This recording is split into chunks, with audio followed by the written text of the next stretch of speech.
അസ്സലാമലൈക്കും. ജമാൽ കിച്ചണിലേക്ക് സ്വാഗതം. എല്ലാവർക്കും സുഖം തന്നെയല്ലേ? പിന്നെ ഞാൻ പറഞ്ഞു വരുന്നത് വെച്ചാൽ നമ്മളൊരു നാട്ടുകാരുടെ അടിയിൽ നമുക്കൊരു വില ഉണ്ടാവില്ല. കാരണം എന്താ പറഞ്ഞാൽ അതങ്ങനെയാണ്. അതാരെന്ത് ചെയ്താലും അവരെ പുകഴ്ത്താനോ അല്ലെങ്കിൽ ഒരു നല്ല കമൻ്റ് ഇടാനോ എല്ലാം ലൈക്ക് അടിക്കാനോ നാട്ടുകാരുണ്ടാവില്ല. മറ്റുള്ള രാജ്യക്കാരുണ്ടാവും, മറ്റുള്ള നാട്ടുകാരുണ്ടാവും, ഉറപ്പായിട്ടും ഉണ്ടാവും. നാട്ടിൽ അങ്ങനെയാണ്. അത് ഇതിൻ്റെ മുന്നേ ഞാനൊരു വീഡിയോ കണ്ടിരുന്നു.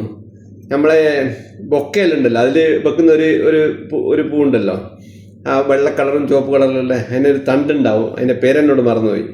അത് കുറേ കാലം നിൽക്കും. അപ്പോൾ അതിനൊരു കൃഷി ചെയ്തപ്പോൾ നാട്ടുകാരൊക്കെ അവരെന്താക്കി, സ്വീപ്പാക്കി. ഒരിപ്പം കോടീശ്വരന്മാരാണ്. അതേപോലെ യൂട്യൂബെല്ലാം നമ്മൾ ചെയ്യുന്ന സമയത്ത് നാട്ടിലുള്ളവർ പറയും, ഇവനിക്ക് ഭ്രാന്താന്നൊക്കെ പറയും. അപ്പോൾ ഞാൻ പഠിച്ചിട്ടാണ് ചെയ്യുന്നത്, ഞാൻ പഠിച്ചതേ പറയൂ. അത് ഞാനൊരു ചീത്ത വിളി കേൾക്കാനുള്ള ഒരു സാഹചര്യം ഞാൻ ഉണ്ടാക്കൂല. പിന്നെ ചില ആളുകൾ വെറുതെ ചീത്ത വിളിക്കും, അവരെ അടുത്ത് ഞാൻ റിമൂവ് ചെയ്യും, വർഷം വേറെ. അപ്പോൾ അങ്ങനത്തെ ആൾക്കൊന്നും നമുക്ക് ആവശ്യമില്ല. അപ്പോൾ 19,300 ചില്ലാനം ഫോളോവറായി. യൂട്യൂബിലും ആയി തുടങ്ങി, 1200-300 അടുത്തായി. പിന്നെ ടിക്ടോക്കിൽ 5000 അടുത്തായി. അപ്പോൾ എല്ലാവരും എൻ്റെ വീഡിയോ കാണുന്നുണ്ട്, നല്ല നല്ല കമൻറ്റും ലൈക്കും തരുന്നുണ്ട്. ഇങ്ങനെ കാണുമ്പോൾ കുത്തിക്കൊള്ളി ലൈക്ക്.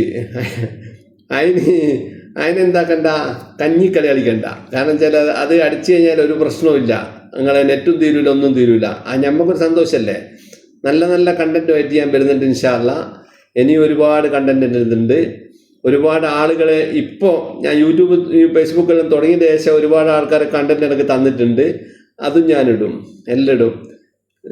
പിന്നെ നമ്മൾ ഒരു ചെറിയൊരു കളറ് മുഖത്തിന് ഇങ്ങനെ പല നമ്മളെ ഫെയർ ആൻഡ് ലവ്ലി അതും ഇതെല്ലാം പേരിട്ടുമല്ലോ, അതൊന്നും പെരട്ടിൻ്റെ ആവശ്യമില്ല. നമ്മൾ കണ്ടത്തുനിന്നൊരു പൂ പറിച്ചുകൊണ്ട് വന്നിട്ട് പെരട്ടി കഴിഞ്ഞാൽ തന്നെ നല്ല സ്മൂത്തും ആവും, നല്ല കളറും വരും. അപ്പോൾ അത് ഞാൻ ഇപ്പോൾ അടുത്ത് തന്നെ ഇടും. ഇവിടെ എവിടെയും കാണുന്നില്ലത്. അത് ഞാൻ എന്ത് ചെയ്യുക, കുറച്ചങ്ങോട്ട് പോയി ഒരു കാട്ടിൽ പോയാൽ കിട്ടും. അപ്പോൾ അത് ഞാൻ പറിച്ചുകൊണ്ട് വന്നിട്ട് നാളെ തന്നെ ഞാൻ ഇടുന്നുണ്ട് ഇൻഷാ അല്ലാഹ്. അതിങ്ങനെ കയ്യിൽ വരച്ചിട്ട് ഇങ്ങനെ നല്ലോണം തേച്ചാൽ മതി. ഇപ്പം അടുത്ത ഒരാൾ നല്ല കണ്ടന്റ് അറിയാൻ, അയാളൊന്നും യൂട്യൂബൊന്നും ചെയ്യൂല. കാരണം എന്താ അറിയാം, എല്ലാം ഭയങ്കര കോടീശ്വരന്മാരാണ്. അപ്പോൾ അവർക്ക് ഇതിൽ നിന്ന് കിട്ടിയിട്ട് ഒരു വരുമാനത്തിൻ്റെ ആവശ്യമൊന്നുമില്ല. അവർക്ക് കണ്ടന്റ് അറിയുന്ന ആൾക്കാർക്ക് കൊടുക്കും. അപ്പോൾ ഞാനായിട്ട് ഒരുപാട് ഒരു മണിക്കൂർ, 1.5 മണിക്കൂറിൽ അയാൾ വെച്ച് സംസാരിക്കുന്നുണ്ട്.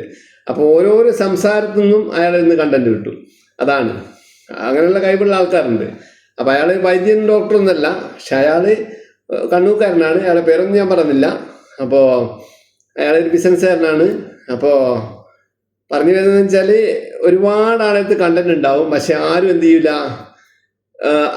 യൂട്യൂബ് അറിയാതെ യൂട്യൂബിൽ ഇടൂല. കാരണം എന്താ അറിയുക, ഇത് ആർക്കും കിട്ടണമെന്നുള്ള ഉദ്ദേശം. കാരണം കുറേ ആൾക്കാർക്ക് ഇത് കിട്ടണമെന്ന് ഉദ്ദേശം ഉണ്ടാകും, പക്ഷെ ഓർക്ക് അതിനുള്ള സാഹചര്യം ഉണ്ടാവില്ല. അപ്പോൾ അങ്ങനെയുള്ള ആൾക്കാർ നമ്മളോട് പറഞ്ഞു തരും. എന്നെപ്പോലുള്ള ആളുകൾ ഒരുപാട് ആൾ യൂട്യൂബും ഫേസ്ബുക്കിലുണ്ട്. ഓർക്ക് പറഞ്ഞു കൊടുത്താൽ എന്ത് ചെയ്യുക, ഓർക്ക് ഇടാൻ പറ്റും. ഇത്രയും പറഞ്ഞുകൊണ്ട് നിർത്തുന്നു. അസ്സലാമു അലൈക്കും.